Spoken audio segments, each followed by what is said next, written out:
साथियों, देश के अंदर 5 राज्यों का चुनाव चल रहा है। 5 राज्यों के अंदर विधानसभा का चुनाव चल रहा है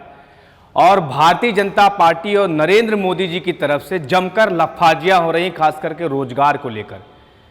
कहीं वादे किए जा रहे हैं कि हर घर में हम एक रोजगार देने का काम करेंगे,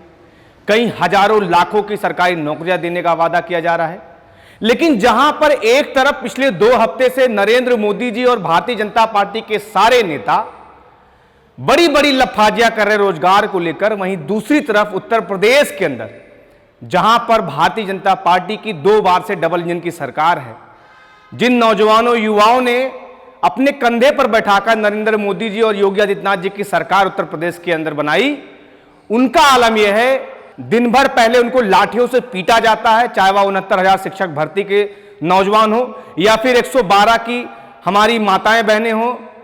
जिन्होंने अपनी नौकरी के लिए सरकार के सामने गिड़गिड़ाया, गुहार लगाया।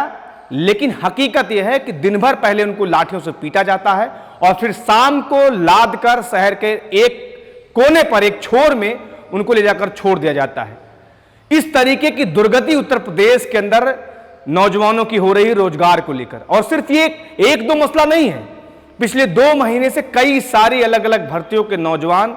मिन्नतें कर रहे हैं सरकार से, लेकिन सरकार कानों पर रुई डाल के बैठी हुई है। उत्तर प्रदेश के मुख्यमंत्री योगी आदित्यनाथ जी अलग अलग राज्यों में जाकर चुनावी सभाएं करने का काम कर रहे हैं। तो मुझे लगता है कि जिस बेशर्मी के साथ देश के प्रधानमंत्री नरेंद्र मोदी जी अन्य राज्यों में डबल इंजन सरकार बनाने की गुहार लगा रहे हैं, खास करके नौजवानों से, पहली बार के वोटरों से, ये कहीं ना कहीं उनकी एक तरीके से बेशर्मी की पराकाष्ठा है। और देश की जनता, उत्तर प्रदेश की जनता और ये नौजवान इस बेशर्मी को पहचान चुका है। आने वाले 5 राज्यों के जो चुनाव चल रहे हैं उसमें भी और 2024 के चुनाव में भी ये देश का नौजवान, उत्तर प्रदेश का नौजवान इनका बोरिया बिस्तर बांधने का काम करेगा। भारतीय जनता पार्टी का जो दोहरा चरित्र है, खास करके रोजगार को लेकर, ये उजागर देश का नौजवान करेगा।